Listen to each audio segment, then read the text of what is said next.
Hey, hey, hey, you were joining the Cover One Fantasy Show. I am one of your three amigos, Greg Tompsett, along with my friend Richard Haynes, and our third amigo is with his family. Shout out to Anthony Prohaska. Hope everything's going as well as it can and spending time with his family. But, Rich, you're festive, you're ready, and in honor of Anthony, we have a Christmas tree in the background already. Yeah, I'm sad that Anthony is not here because I did. I mean, I would have put this up anyways. Let's be honest, but I'm going to say I did it for him since he loves and has the Christmas tree in the background for all the shows and whatnot. So I got the Santa hat here on the old trophy, and then my way too big Christmas tree for my office. But whatever, I sit here all day now. Yeah, I mean, I sit here all day now, so I might as well be festive since I work from home. So I decided to put the large tree up. Yeah, I like it. I like it, and it's we're kind of getting into that festive holiday season, and it's the festive time of year for fantasy football as well. It's getting into these championships, so the folks that are still listening are probably here because they're still in the playoffs and ready and looking for those final bits of advice. And we got some questions here that we'll go through. But Rich, how is your fantasy season going? I know we're in a couple that you have one undefeated team getting ready for the title here, and a couple others positioning yourself. How's the fantasy season overall going for you? Honestly, this year's been a little bit middle of the road. The one team, obviously, this big trophy we talked about in the past. We have sold the asset, so I think I'm like 2-9 or whatever in that particular league because of that decision making. Yeah, we're at the so bottom that's not three. stellar. It's not great. Yeah, me and you actually last week had a really huge. Yeah. We technically won. I'm pretty sure we were the two lowest scoring teams in the league, but hey, somebody had to win. It counts. Yeah, there we go. The auction league I'm doing really well in, and I actually have the other FFPC team that I did make the final four, so I'm in the playoffs in that one. Although this week I'm kind of hosed. I have Chubb, who's on bye, which is terrible. I hate how that is a problem for the first round of the playoffs now. Yeah, Devontae Adams, Aaron Rodgers, Aaron Jones, Chubb, like some big-time players in the playoffs. It's just such a weird setup, and it's going to be odd this year. And I have Chris Carson. I went with Chris Carson, Damian Williams, and Chubb. I was like, oh, good, I'm set at running back for once, right? No. So, of course, first round of the playoffs, Carson's on IR, Chubb's on bye. I'm actually having to start both of the Patriots running backs this week. Ramondre Stevenson and Damian Harris. I've got one where I have to start Zeke and Pollard in one because I had Kamara, and then I had Aaron Jones. And I had to say, I'm like, well, apparently I'm going to have to roll with Pollard and Zeke and just hope I get a score. I don't know. Yeah, it's definitely odd the way that's happening. It's even, heck, there's even 4 more next week. Patriots, Dolphins, Jets, and Jags, maybe, or one more. There's 4 teams next week, and it's just so weird in that whether in most leagues they pushed it back and playoffs are going to start 15, 16 to 17, so 14's your last week. But in some leagues they didn't, and in leagues like FFPC where you have the league playoffs ahead of time, there's not really another way to structure it. It's just such an odd setup that teams that had dominant runs with important players now all of a sudden drafting Devontae Adams wasn't a dumb thing. Drafting Devontae Adams was a smart pick with how crazy the rest of the first round has gone, and now all of a sudden you're without your linchpin number 1 receiver in the critical league semis. It's so weird. Yeah, it's a very strange situation. But yeah, so I'm in 9 leagues, I'm not 24 like yourself, but I would say 5. This is a very important week for me where I need to do some things and win. I probably could then make that playoff push. A couple I'm definitely in, and then a couple I'm definitely out. So I'm excited. But yeah, we got some questions. We have one already in the chat. If you want to maybe roll with that one. Yeah, we'll start with pick 2: Michael Pittman, CeeDee Lamb, Chris Godwin. Pretty good problem to have.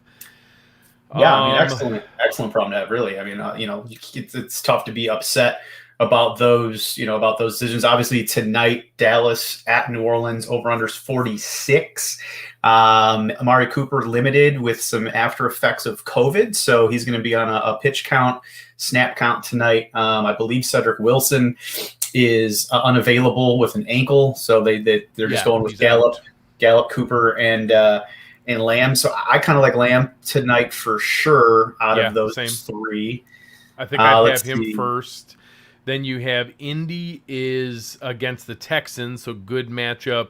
45.5, okay over under, but the Colts half of that over under is the stronger end of it for sure. And also a pretty good matchup for Godwin against the Falcons. 50.5, one of the higher over unders of the week. Again, probably the highest team total of anybody. The Buccaneers team total's huge for their side of it. I think I'd probably lean Lamb and Godwin, but I mean, Pittman's been really good. It's tough to sit him. I don't think you'd be wrong to lean that way, but I think I'd lean Lamb and Godwin. Yeah, I think I would too. What's interesting is Pittman, actually has fallen off a little bit the last 3-4 weeks, but so has Godwin. Both of them have been down a little bit the last 3-4 weeks. Pittman had a 10 target week last week compared to Godwin's 5. Godwin's targets have fallen off a little bit, 8.65 the last 3, which is a little concerning. My only, I guess I almost leave Pittman simply because I think that Tampa Bay could come out and smack Atlanta pretty good, and they obviously have big Fournette week. Yeah, they have a lot of different things on offense, and they don't necessarily have to throw the ball as much as they maybe maybe once had to. Yeah. And while I like the Colts, I don't, with Tyrod down there in Houston, they kind of been hanging in games a little bit. Yeah, they've been more competitive. I think that it's pretty much the Pittman and Jonathan Taylor show a little bit down there with Indianapolis. I think it's a good problem to have, like you mentioned. I think I'll probably go Pittman over Godwin, just hoping that a few more targets kind of goes his way, and maybe a little bit closer game from a game script standpoint where they're still having to pass a little bit more in the second half. So I'm going to lean Pittman, but hey, again, to your point, it's a good problem to have. Yeah. I don't think you're going to go wrong. I think all three are going to score, and I think it's sound logic. I would play Lamb either way tonight just because I think he's, easily the number one strong, starting option, favored team, and especially the way that they're talking about Zeke, maybe they turn to the air a little bit more, just a couple of options there if they end up holding off managing Zeke's workload from that standpoint. I think that's a solid option. Speaking of that, our friend Samantha Pravide had a question she was asking. We'll bring her up here. She has a stacked backfield. We ended up talking back and forth for a minute about how many running backs she has. Is a really good spot to be in, but she needs to pick 3. Zeke going tonight, Darrell Henderson, Melvin Gordon, James Robinson, Alexander Madison. Obviously needing, the tough part is not knowing Henderson's status, who didn't play tonight or didn't practice today. So you have the risk of, obviously Henderson has a really nice matchup, great game script, playing the Jaguars, and, big favorite at home. That's a great spot for a running back. So you want him if he's going to play. They're saying the right things. I think Brandon Staley said he expects him to play, but he didn't practice today. So that's certainly concerning. I think Madison's the easiest slam dunk out of those 5.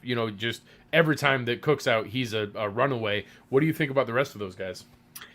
Yeah, I agree. I think Madison by far is the slam dunk against Detroit. I actually like both running backs in that game. Not that Jamal Williams is one of her choices, but they're going to have to ride Jamal in Detroit as well with Swift being out. But what's tough is the injuries, because James Robinson's got a heel too. He's been limited at practice this week for the Jaguars as well. Got a good amount of work last week against Atlanta, but it's hard to know. At any time a team like that can put a guy on the shelf to be safe because they're not really playing for this year. Yeah, so I think I actually would go Zeke tonight against the Saints, and I'm not the biggest Zeke guy. I wasn't a huge fan of him coming into the season. Tony Pollard obviously takes a lot of that workload, and he's still kind of feeling the effects of the knee a little bit. But he looked okay last week, and I mean, it's 50-50, but it's 50-50 of one of the better running games in the NFL. Right, and better offenses. Yeah, in general. Now, granted, the Saints defense at times can be difficult, but I think as the season drags on, they're getting a little bit banged up. They're a little bit tired. I think just the effects of kind of a long season and the injuries they've had to deal with, at the quarterback position, at the running back position, I think that carries on, or over from a mental perspective to the defense. I mean, we saw Stephon Diggs really, and Knox for that matter. And I'm not even, the Bills guy doing the film breakdown, but I saw that watching the game. They made Lattimore look kind of silly in a few plays, and that usually doesn't happen. Yeah, some odd stuff with that defense. I think I go Zeke and Madison for sure. Did she just need 2 or 3? I can't remember. 3. So it's one more, and that's where it really gets tough. So Henderson, Robinson, and there was another one. Gordon. Melvin Gordon. Yeah. Melvin Gordon's actually been kind of decent. At Kansas City, though, Denver's defense all of a sudden looks kind of real, and that could turn into a negative game script really quick. Yeah.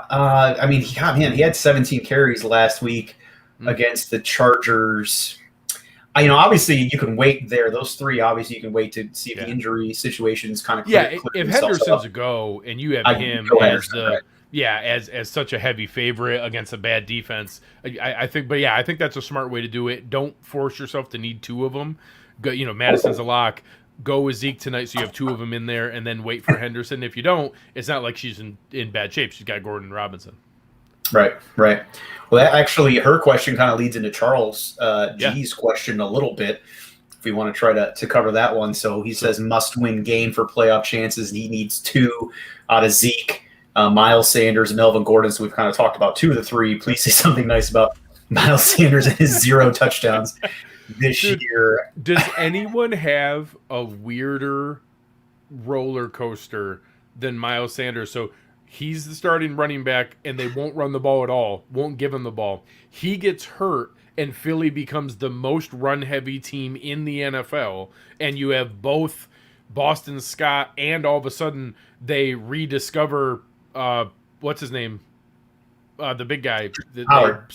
Jordan Howard off the street, and they give both of them 15-plus carries, plus Kenneth Gainwell, and now he comes back, and all of a sudden it's like, well, maybe we need to make, we need Jalen Hurts to beat us in the air, so we're going to stop the run again. It's just so weird that he had this opportunity. That he could have done something with it, and now I don't really know.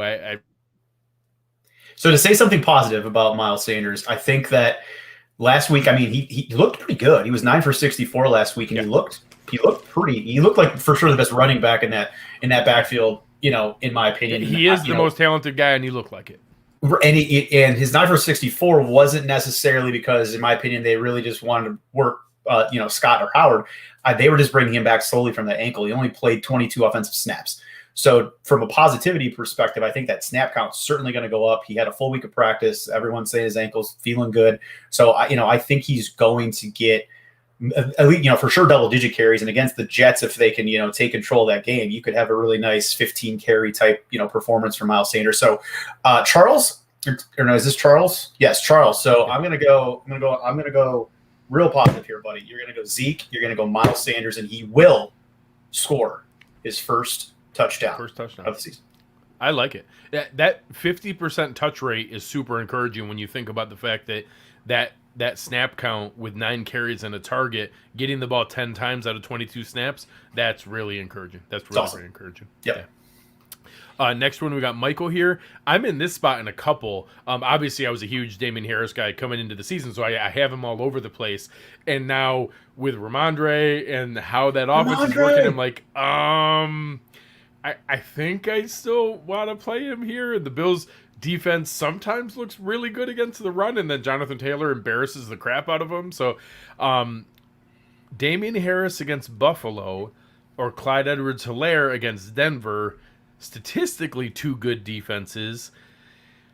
Edwards-Helaire looked okay in his return last week. That's tough. I'm not a CEH guy, but I think I lean CEH in this particular situation. Again, the Denver defense, to your point, has been better, but at home, Arrowhead was at the Monday night game, I believe, or at least Sunday night. Is that the Monday night game or the Sunday night game? Bills are Monday, so I think that's Sunday. Sunday night game. Yeah. So, I kind of like that too. It is Sunday night, yeah. I love that. Having one of the last players to play when it's kind of a toss-up, because now you know what you need potentially out of that guy. You can kind of root for it.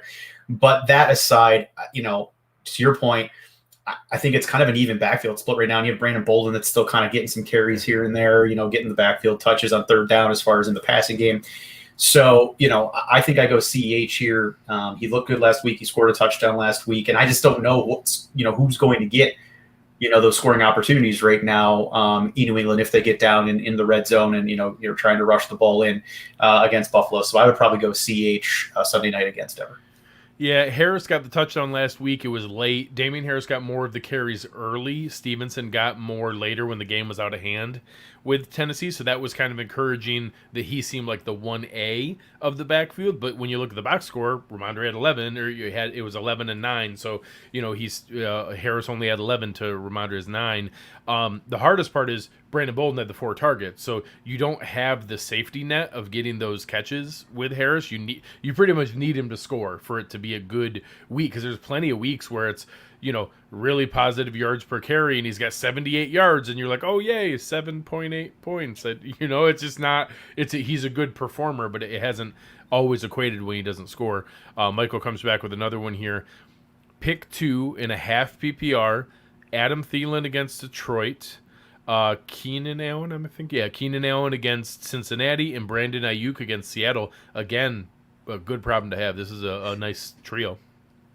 Yeah, nice trio. And with Debo out for San Francisco, that makes Ayuk, even more interesting of a play. I feel against Detroit, I just think Minnesota is going to have a good game overall against the Lions this week. So if I had to pick 2, I think I would for sure go Thielen versus Detroit. And I think I'm going to go kind of chalk a little bit maybe on this one, and I'm going to stick with Keenan Allen against Cincinnati. I think that game has a chance to be over 60 points from an over-under perspective. Right now, if you look at the weather, it looks like it's going to be in the low 40s, but it doesn't look like there's going to be precipitation in Cincinnati. So I really think that could be kind of a real fun shootout game there. The Browns and Chargers went 47-42 earlier in the year out there in Los Angeles. I'm not sure if it's going to get that high, but I could see that being a 34-31 fun shootout-y type game. And I think Keenan Allen certainly right now has the eye more of Justin Herbert than Mike Williams. So, I think I would just kind of go chalk and go with the 2 bigger names there. But Brandon Ayuk, against Seattle, I hate playing guys in Seattle, even though Seattle's been rough this year. I don't know. There's just something about players in Seattle with the 12th man, all that thing going on up there. The weather's always kind of weird at this time of the year in Seattle. So I would probably stay away from Ayuk, and go with the 2 kind of chalk picks. Yeah, there was a stretch there where Ayuk was actually getting a really high percentage, where those couple weeks where Debo almost turned into a full running back for a while there. There was a couple games where Ayuk had like 31% target share and 35% target share. He only had 6 this past week, only caught 3 of them. Keenan Allen's been super, super steady, really, really high floor. It's double-digit targets every single week. I'd have a hard time sitting him in just about any situation. And Thielen has as many red zone and goal line targets as anyone in the league. Like, he's as good a chance to score as anybody. Yeah. It's really hard to sit those 2. And I think that, maybe if Ayuk was on fire and really, really playing well, but the Niners can have a game where they run the ball 45 times and just don't need to pass the ball. It's super, super easy to stumble into one of those. So I think you're spot on. I think you just go with the two guys there, in Thielen and Keenan Allen. That one's an interesting one. I'll read it for the. Yeah. I'll give your voice. I'll give your cough a little bit of a break here, Gregory. So decided to throw a question out there. Pick 2 standard scoring, which obviously matters there. So Joe Mixon, Madison, Elijah Mitchell, who had a really nice game last week. David Montgomery, Miles Sanders, and it looks like Sonny Michel since Henderson. If Henderson is out, since Henderson is out. Honestly, just right off the top of my head, I don't see how you can't not play Joe Mixon right now. He's been amazing. That's one of the guys I certainly feel I hit on coming into the season. I was on the Joe Mixon train in all of our preseason shows. I believe Samantha actually was as well, if I remember. Yeah. I think he was, if I remember correctly. So he's, right now, honestly, he's a top 4 running back. So I don't know how you can sit Mixon, especially in a game that's probably going to have a huge, total between those 2 teams. And I think Madison against Detroit, we talked about it earlier. I think there's a really high probability that he finds the end zone against the Lions. So I'd probably go Mixon, Madison. And just again, like that's probably maybe a little bit of a chalk answer, but sometimes you just don't overthink things. Yeah. Anyone else though, there, Greg, that maybe sneaks in over Madison for you?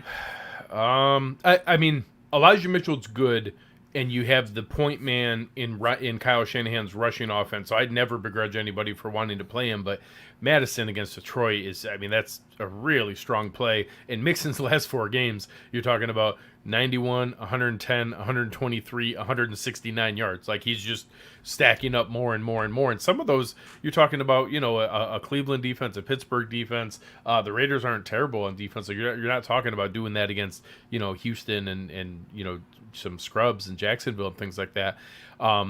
I don't think you can. I just don't think you can sit Madison or Mixon at this point. I really like Elijah Mitchell. I'd love to find a way to get him into a flex or something like that because I think he's a really high floor. I think he's got a really good chance to score, and he's had 100 yards himself, for multiple games here recently. So I'd love to find a way to get him in the in the lineup, but he'd have to be third out of that group for me. And I don't think you could find a way to put Montgomery, Sanders, or Michelle, even if he had Henderson, over those top 3. I think that he has them ranked in the right order, in my opinion. Yep, I agree. All right, let's go to one of the other ones we had here on Twitter. Our man Craig Jackson came in with a question here. I will share from Craig, asking about maybe need to make a trade, how he's going. He's got a strong group here, so obviously, Brady, CeeDee Lamb, Deontay Johnson, Gronk, and Knox, 2 strong tight ends. Right now he's got CEH and Miles Sanders. One other big piece, he's got Devontae Adams out this week. So he's asking, should he try to move some other pieces? I think he might be in a dynasty or a keeper league where you can still make trades. Should he try to make a move for a running back or keep the depth he has where right now you see Mike Williams on his bench, and then in a normal week, one of the good tight ends on his bench too, because you'd put probably Deontay Johnson down there in the flex with Devontae Adams. So really strong in the receiving core. CeeDee Lamb, Devontae Adams, Deontay Johnson, and then 2 good tight ends every week. I mean, that's such a high floor with those guys. I think I'd roll trying to play the matchups with running back. Yeah, I'm always, it's hard for me to sit still on lineups like that when I see people on my bench. So, again, if it is a true dynasty league, that may change my opinion a little bit. But honestly, no, probably not, because I'm not a huge believer, especially if we're talking dynasty, in Miles Sanders long term, or honestly in any of those guys. CEH, Dave, I don't know that any of those guys are going to be the guy long term. Rock solid for multiple seasons. Yeah. Yeah. So, I mean, depending on what's out there, but I think I would try to move maybe a Mike Williams and hope that there's a guy that's out there that thinks that Mike Williams is doesn't mind, I guess, the ups and downs of Mike Williams, and I try to go get another running back just to have a better chance of playing matchups, or even packaging Mike Williams and say Damian Harris or Mike Williams and Miles Sanders preferably, and try to go get, I don't know, I don't love James Conner completely dynasty wise, but this year he's killing it. Go maybe get James Conner, maybe a guy that's James Conner's gonna be one and done. Send Mike Williams and Miles Sanders for James Conner. Really, not really give up anything big time dynasty wise with that roster, and plug in a top 5 back, top 7 back this year for a team that's going to win games down the stretch. We've talked about that quite a bit on previous episodes, where it's important at this point that you want, in my opinion, you want players that are in it. I don't want players that are good fantasy players, even if CMC, for example. Like we just talked about with James Robinson. Like, what if Jacksonville just decides, hey, we don't want to push it with that heel. Why don't you go ahead and take a week or 2 off? Yeah. And if CMC didn't get hurt for the 900th time, same thing, right? That's why I'm always worried about CMC, because the Panthers, they haven't really been in it. So it's like, God, I hate the fact that he's injury prone. They could shut him down the stretch. So, getting a guy like Conner that maybe he's not like the super sexy name because he's kind of came out of nowhere this year. But for this year, I think that's the type of guy you would maybe try to target. So I would try to make a move if I were him. I like it. Let's pull one. We had a couple good ones from the Slack channel here tonight. Some of the guys that were in there. We'll go. Willie T had one. Willie T. It's a good name. He's got Marquise Brown, Matt Breida, or Darnell Mooney. So you got Marquise Brown against Pittsburgh, Matt Breida against New England, Darnell Mooney against Arizona. Man, Mooney's really been taking a huge chunk of that offense lately. Marquise Yeah, Brown's a good chance to score any game. He can get one of those bombs, but man, Mooney's been getting a pretty heavy share. I do like Darnell Mooney quite a bit. I like him coming into this season as well. Arizona is a little bit of a scary team to have to face there. I mean, I believe Andy is Fields back this week for sure. He started to practice, and I know they doubled down that hey, when he's ready, he's going to play. I know several sites are projecting Andy Dalton as the starter right now. Football Guys is projecting him as a starter, but they did double down and say, hey, when Fields is ready, he's going to play. So that's the weather right now in Chicago doesn't look awesome. It's going to be 36. It's going to be that snow rain mix as of right now. Obviously, that could change before game time, but that makes me not super excited about Mooney just because if it is a windy day in Chicago with the rain snow mix, regardless if it's Dalton or Fields, I don't know that I want either one of those guys having to throw Darnell Mooney a ton of passes. So I do like Mooney, but I'd probably wait to see what the weather situation is a little bit in Chicago, and then if it's nice, maybe you go with Mooney. But if not, I probably would move away from Mooney just from a weather standpoint alone. And again, Arizona has a tough defense. Yeah, I agree, and I think that I don't mind the spark that Matt Breida showed last week, but he also didn't get that many snaps, and I think it's hard to lean on. I think you'd have to go Marquise Brown if you're going to pick one of those three. But I agree, waiting and seeing if you have a chance there on that. One more question out of the Slack channel. Zach had asked, what are your thoughts on Van Jefferson and how they've been using him? He's in a spot where he's debating on playing him with a higher floor over Chase Claypool. Yeah, I actually like Van Jefferson quite a bit. I mean, he's in my opinion shown some really nice things this year, and I think Odell he's still banged up, man. Like Odell was banged up here in Cleveland last week. Yeah, he got behind the defense on that one long bomb, but until that one long bomb, I mean, he was sitting there with I think it was like a 2 for 15 line or something along something like that with maybe 3 targets. So I just don't think he's basically that Deshaun Jackson role in that offense, and when he scores on a big one, it's great. But you're also going to have a 2 for 15 game in there too. Right. And I mean, Van Jefferson, even going back to week 7 against Detroit, 7-6, 7-7, 9 targets. So I think you just have a more consistent play with Van Jefferson right now. I mean, he's got nice size, 6'2", 197. He's got the pedigree out of Florida a little bit. So I like Van Jefferson. I'm actually now out of necessity in our main league. I'm starting him. I should have started him against you, and I was an idiot and I benched him, which cost me the win. But I'm thankful for that decision. Hey, okay, no problem. But they have a good matchup too at home against Jacksonville, and it's a game, in my opinion. The Rams have been faltering. They need a get right game. They need to go feel good, put some points up on the board. So I like Van Jefferson this week against Jacksonville. Well, and I think he's filled in a fair amount of that Robert Woods role with Bobby Woods out. He's getting a lot of those higher floor target games that I think at least gives you a safety net for it here. In the chat, Rick asking Dallas defense or Arizona defense. So got to answer that one real quick here. There's an awful lot of pieces missing for New Orleans tonight. I like Arizona. I think that's the more logical matchup. You could have a really ugly game against the Bears. I won't fault you for playing a game. No Ryan Ramczyk, no Alvin Kamara. There's an awful lot of pieces. I don't know if Taysom Hill's any good. I think on paper, the Cardinals against the Bears is a really easy start, so I won't blame you there. But I'm starting Dallas in a couple of leagues tonight because of how many pieces are missing for New Orleans. Yeah. I mean, obviously, you make a good point. And, last week I was talking to Anthony a little bit, and I was a little bit worried for the Bills simply because of the way I felt New Orleans played defense, and he was putting some tweets out there about how they just play defense. And I was worried that from the Bills' standpoint, since they don't traditionally have a great running game, that it might be, maybe a tougher game than one would have thought. And that obviously, wasn't the case. So, with Mark Ingram back, at least, in my opinion, that helps New Orleans a little bit. And Taysom could spark a couple things. He at least he's a weird player, but he does get some things done. Yeah, and Dallas, honestly, that defense right now, I mean, I know they love to play the man coverage, and I don't think New Orleans is a team that's going to exploit that like some of the teams they've played, recently. But, man, they've looked rough a little bit the last few weeks. So I think I'd probably lean Arizona here, also from the weather factor, too. I think the weather could be a situation where hey, you could get fumbles, you could get, picks off Dalton or Fields, maybe some fun things from that standpoint that, I mean, low scoring, I don't know what kind of league you're in from a points perspective, but if, your league, gives a lot of bonus points for, holding teams under 10 or something like that, I don't know. I'd probably roll against the Bears and hope that it's windy and rainy. Might be the second lowest over under of the week. I think it's a 43. Second lowest over under of the week, tied with the Bills. Only the Dolphins and Giants are lower. And by the way, that's my favorite streamer defense for this week is the Dolphins against Mike Glennon. The Dolphins are playing pretty good defense right now, and you have things rolling. Jalen Phillips is looking good. Their defense is getting some stuff together. They've rattled off 4 wins in a row.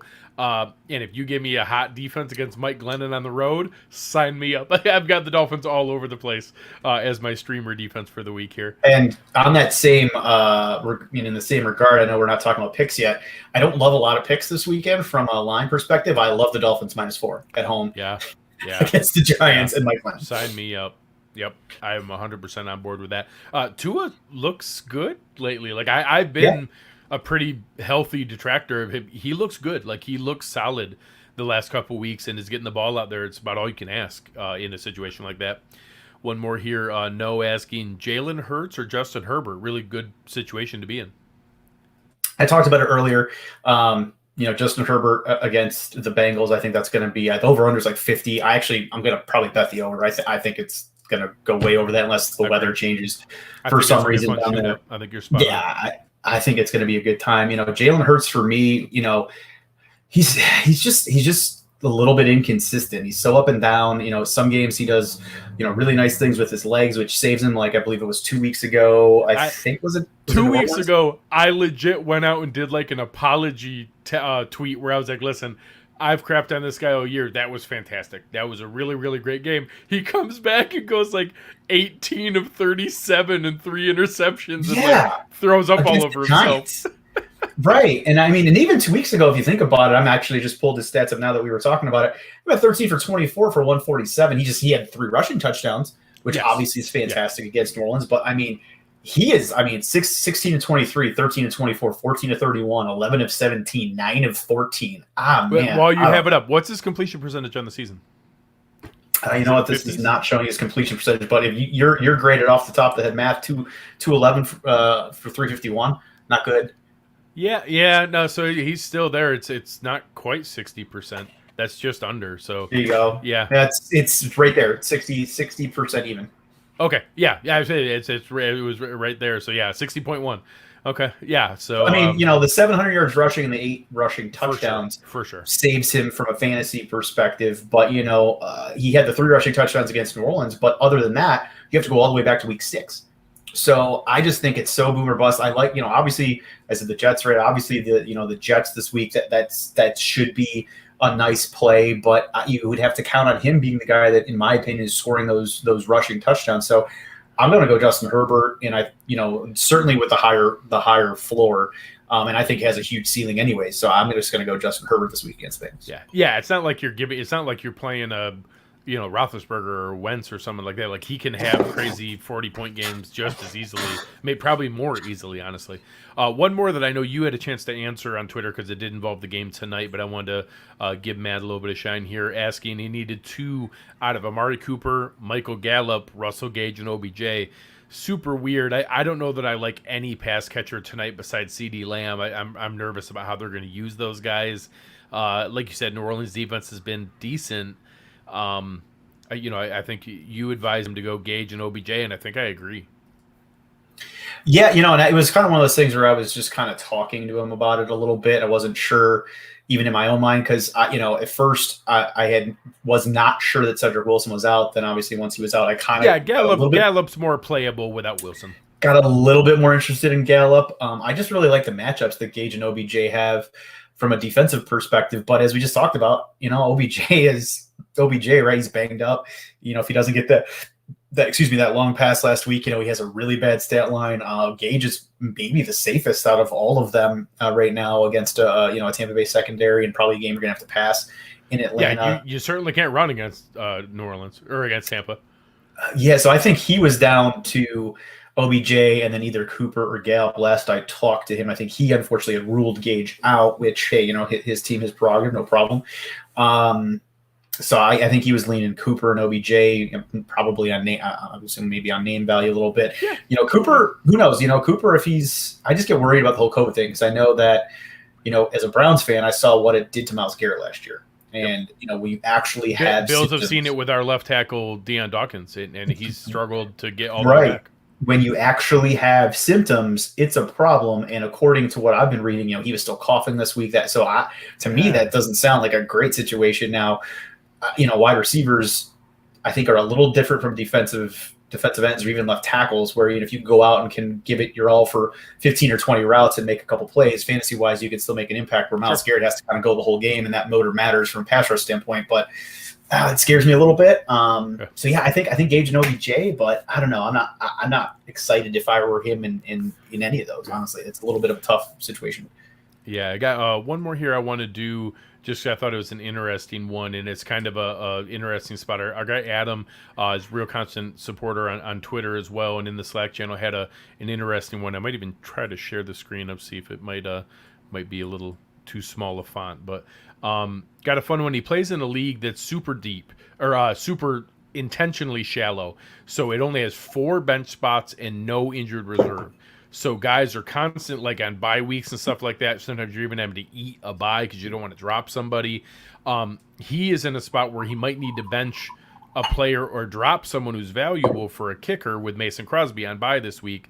So he's wondering, do you drop, an Alex Collins, a Chuba Hubbard, or even a Derrick Henry? He's got Zeke and Henderson. I'll even pull this up so it's a little bit bigger. Zeke and Henderson, Stephon Diggs, Jamar Chase, Dawson Knox, OBJ. On the bench, he only has Hunter Henry. He's been holding Derrick Henry, hoping that he can use him in the late run. Everything I've read, I've heard that if Derrick Henry comes back, it's for the NFL playoffs. It won't be for any regular season game. And even that, I've heard multiple people say that they do not think he's going to be able to come back this year at all. So I know it's hard and painful to think of the idea that, oh my gosh, what if I drop him and somebody else benefits from that? I think you can do that. And ultimately, I don't think that, I guess maybe if you have a Tyler Bass or even a Nick, who's the Pats kicker? Folk. Somebody who's having a killer season and you don't want to drop that hot kicker. I don't think Mason Crosby is one of those guys. I think you just drop Crosby and pick a different, he's a good kicker and it's a good offense, but I think you can go out and pick a different guy myself. I don't know that I would hold Crosby as a guy that I would drop a valuable roster player for. Yeah, I agree with that, other than I don't think Alex Collins is a valuable roster player anymore. Sure. But yeah, no, everything you said I agree with. And I say that kind of sarcastically. Obviously he's still running back, and who knows? It's not like he's been taken over yet by DJ Dallas, but he's done nothing for multiple 4 weeks now. Absolutely nothing with this opportunity in Seattle. And I don't care if it's a good or bad offense. If you are given an opportunity, you should be able to do something, and he's done literally nothing. So I think Alex Collins in most situations is just droppable at this point. They signed Adrian Peterson for a reason. Not that I think he's going to matter, but that's not a good sign for him. Yeah, especially that role in that offense. Yeah, he's the hammer of that offense. And if you're signing Adrian Peterson, that's not a great sign.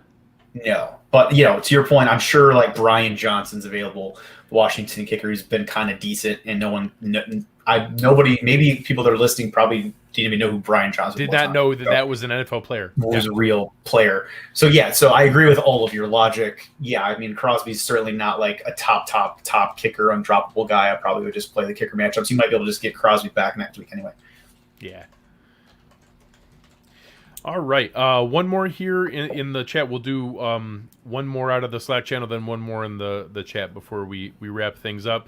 Adam D, a guy, constant supporter for the show, has a spot. He needs to pick one of these 3 right now. He's got Darnell Mooney in there, Elijah Moore, or Tyler Lockett. That Seattle offense has been just dog crap. It's been so bad lately. Yeah, so what we got Lockett at? Is that that's at home? Is that in San Francisco? Yeah, home in Seattle against San Francisco. Elijah Moore home against Philly and Darnell Mooney home against Arizona. So all three possible weather games. Like, I don't know that the weather's great in any of those three. They're all going to be cold, rainy, windy, nasty. Yeah, so actually, surprisingly, at least right now, it looks like the Jets-Eagles game will have the best weather out of the three. It's going to be, low 40s, partly cloudy, which honestly isn't, in my opinion, anything that you would worry about. And Elijah Moore has actually had some decent games. I have him in quite a few places. He's been a much bigger factor in their offense lately.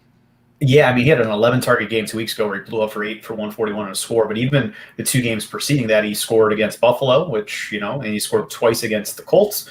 Last week, 4 for 46, so, wasn't a great game, but he had 8 targets. So I don't know. I kind of like Elijah Moore there. So is he picking 2 or just 1? I think just 1. He needs one in this flex spot. Yeah, he's got a pretty good team. Just 1 flex. It seems strange, but I think I would go Elijah Moore. I like Mooney, but we've talked about Mooney already. I'm nervous about the matchup. I'm nervous about the weather. Yeah. So I think I would bench Mooney. Tyler Lockett, he's so boomer bust. At some point, I think DK Metcalf literally is going to go grab Russell Wilson by the throat and say, "Throw me the ball." This could be that week. So, I get a little bit worried about that for Tyler Lockett because he's already not exactly like a huge target monster in those games. Even this past week, he caught one of his long bombs, but he didn't get in the end zone. So it ended up being 3 for 96. Yeah, like it wasn't bad, not bad. Like it was technically kind of a boom, but when you have his boom weeks, you need those 60-yarders to score. Because if it's 3 for 97 and a touchdown, now all of a sudden you're talking 18 points. Like, okay, that's a pretty good game. 3 for 97, I mean, it's 12 points. It's not terrible, but that's not winning you a week. That's not special.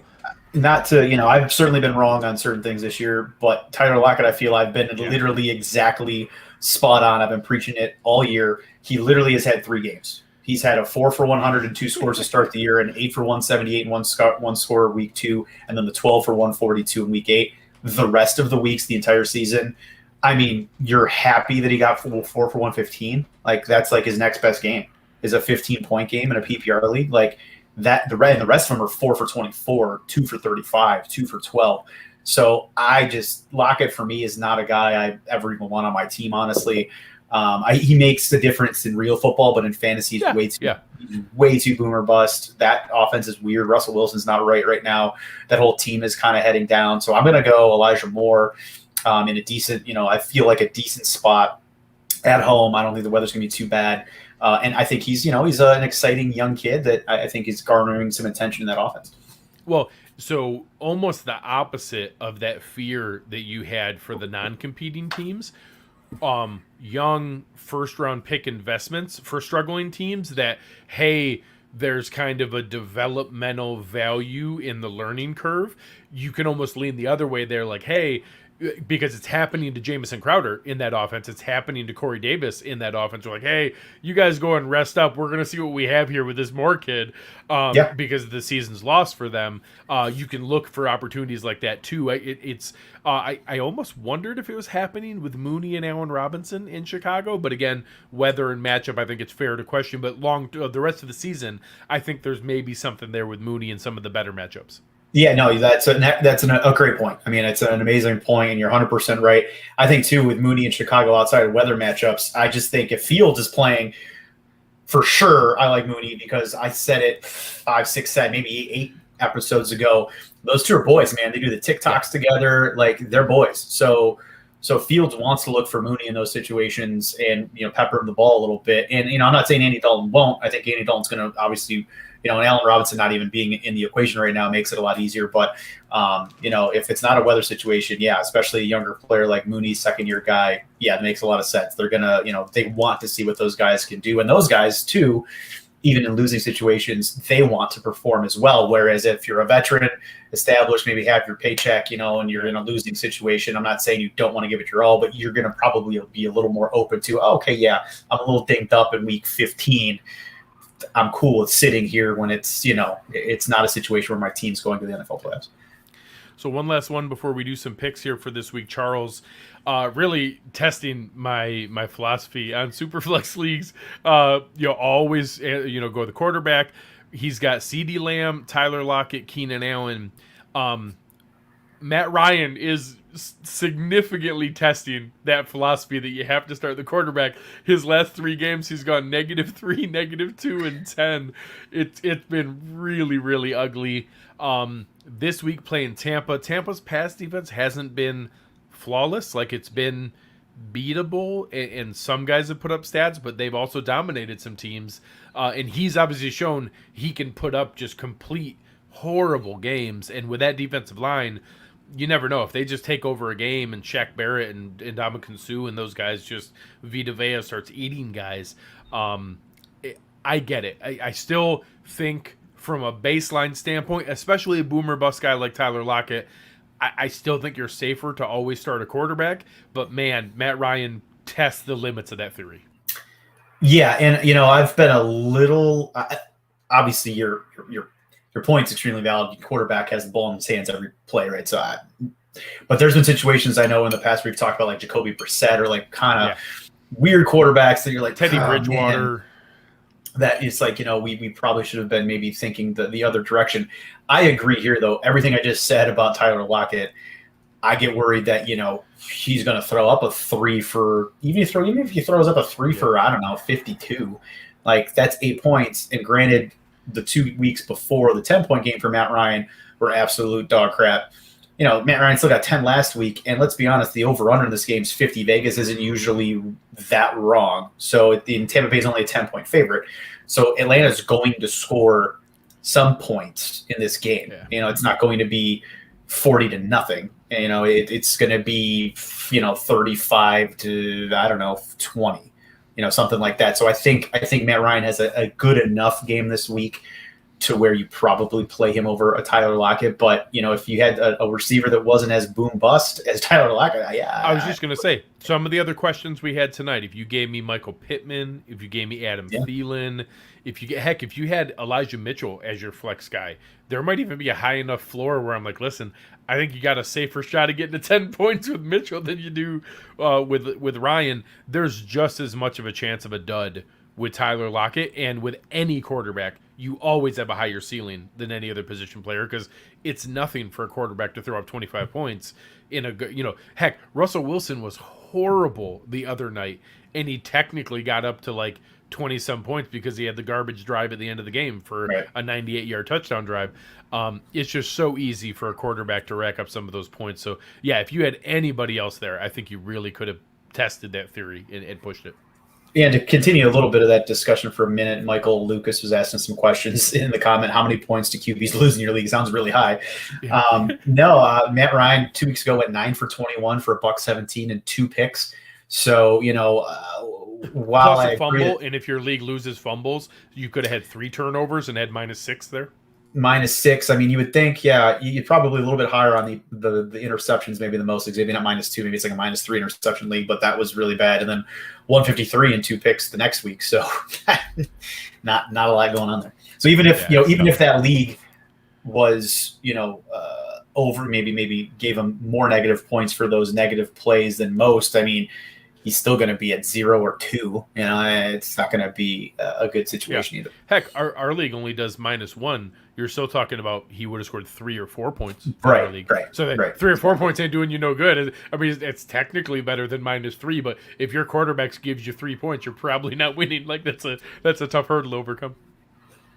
So now getting through here as we go to wrap up, what are some of the games that you like this weekend? I know there's a couple that I think are intriguing. You touched on one. I am 100% in agreement with you on Miami. One that I really like, I like your overcall in Chargers Bengals. I think that's a really, really, really solid one. There was one more I wanted to highlight that I really liked. I think Arizona with that Bears game. If the weather gets really wonky, sometimes that's harder to cover one. I don't love it that it's a higher number there. But I think that's another one to look at, and one that I really like. I think the Seattle team is really struggling. San Francisco is playing really solid, fundamental, running the ball. I like San Francisco to be able to cover. It's at -3 now. If you can, get that, maybe not a bad number to get under the 3 down to 2.5 just in case. But I think that having that at 3, your worst case is a push. I just do not see Seattle turning this around. I think San Francisco is playing really solid ball right now. So I like your overcall. I like the Niners there, and I like the Dolphins. Any other ones that you were leaning towards? I'm going to be honest, just kind of taking first glances at the slates. And I usually, as I've mentioned on, pretty much every show, I kind of wait until the weekend a little bit and really digest all the injury news and, the updated weather forecast and kind of continue to monitor line movement. But, I just think that the Steelers are in rough shape. So I'm going to take a peek at Baltimore there. I mean, obviously Lamar Jackson played horrible against the Browns and they still covered, granted, I don't know. I think Ben's worse than Baker, so they're not, not in a better situation there. Yeah, so I think he is. He is. Yeah, so I think that Baltimore -4, 4.5, whatever it is. I like that one. And I believe T.J. Watt's now out for. Yeah, that Steelers defense is not the same Steelers defense we had earlier in the year. It's just It's. I think Lamar bounces back. They figure things out. So I like Baltimore in Pittsburgh in that particular game. Like we mentioned, I love the Miami game. I don't honestly, just kind of looking over the slate again, probably Tampa Bay is going to cover, but I hate games that are 10-point favorites. That makes me just nervous. Same idea. I think LA has a get right game against Jacksonville, but 13 points is a ton. So I just love 13's a trying ton. to cover 13. I don't even want to tease that to 7. That's still weird. I mean, you're not even getting it through 7. So if you were 12.5 and you could get it to 6.5 maybe, but it's at 13, you're only getting it to 7. That's an easy push. Yeah. So right now, honestly, I'm going to be honest. I don't love a lot on the slate. I kind of want to tease Minnesota, but I feel like Detroit's got to win a game at some point. So I don't know. I don't love a ton at this particular moment. I know you guys are probably going to hate it, but New England's playing really good. So if I'm going to tease anybody, it's New England up to 9 for sure. Yeah, getting them from 2.5 or 3 up to 8.5 or 9. I do think that they hang. I do think it's going to be a close game. I think Buffalo can win. I don't think it's going to be a blowout. I don't see them winning by 2 scores. Yeah, so I definitely just don't know who I'd pair New England with. I guess maybe Miami, but I think Miami's going to win that game anyways. But cover the spread, so I hate doing that. So maybe Baltimore. I don't know. It's 4.5 is a weird number in Pittsburgh. Who knows? Maybe they make it a little closer. Arizona's one. I think getting Arizona down, that's a good down one. to 1.5. Getting Arizona down to just having to basically win that game. I do think they're going to win. I don't. Chicago just doesn't have much good going on at all. If the weather's wonky, maybe they don't cover 7.5. But getting that down to 1.5, I think is a solid one. Heck, I also think if you're depending on the site that you're using or the bookie that you use. If you just need a buoy to tag something to, just take that Chargers-Bengals line and tease it down to over 44.5. Just knock that down 6 points. Just go over 44.5. I think that's an easy bet. The chances of them not going 45, not going 45 or above, that's a good one to buoy so to. Since we're both so confident on that game's 10-3 Chargers. And easily 17-13 final. I've been killing it in the NBA lately, so if you want to know, there you go. Just follow me on Twitter for the NBA takes. I've switched over to the NBA since my Cavs are doing so good, so I got the NBA rolling.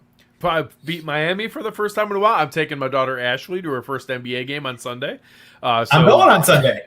I'm going. Hey, we'll have to go say hi while we're there. Me and Josh bought the December pack, $89 for lower bowl seats for all the December games. Oh, that's ridiculous. Fun. That's fun. That's great. All right, guys. Well, thank you for tonight. Obviously, the chat was great again. We got good questions from the Slack channel. We're going to be here for 1 or 2 more shows for you as we get you into the playoffs here, getting ready for the rest of the season. Then we'll, get it started again in the off season when we get ready for fantasy time again. But this has been great. It's been so much fun to be able to talk with everybody. We've got great engagement in the chat every night. All kinds of questions on Twitter, different people back and forth. And I think we had a good time for our first run at trying out a fantasy show here. It's been a lot of fun to be able to go back and forth. Anything else you're looking forward to this weekend before we say goodbye? No, honestly, Cavs, man. Cavs, just football in general, where I don't have to watch the Browns this weekend because I'm a little other out. people's football. I'm a little worn out on the Baker Wars, so if you're interested in that, hit me up on Burner Sports. We can talk about the Baker Wars that are basically worse than political conversations. So, I'm excited just to hang out, watch some football. Actually, Gregory, Adam Crow is actually coming into town for the first time since the pandemic. So Oh, I'm excited to see awesome. Adam tomorrow. But yeah, just watching the Cavs and football. And we do have to do at least one more episode before we wrap it up because we need to finish the show with our full threesome, our full three amigos, so that Mr. Anthony can see the background a little bit since he's such a Christmas guy. And I think it only makes sense the three of us finish it out at least one more time before we call it a season from a fantasy perspective. Absolutely, I agree 100%. Thank you guys for everything. Thank you to our sponsors, Underdog Fantasy. You've been great supporters of us throughout the year and had a good time on there as well. Looking forward to them opening up some of the additional options in Ohio so we can have a little bit more fun here ourselves. But thank you for everything tonight. On behalf of Rich Haynes, I'm Greg Tompsett. You've been listening to Cover One Fantasy, and we are out.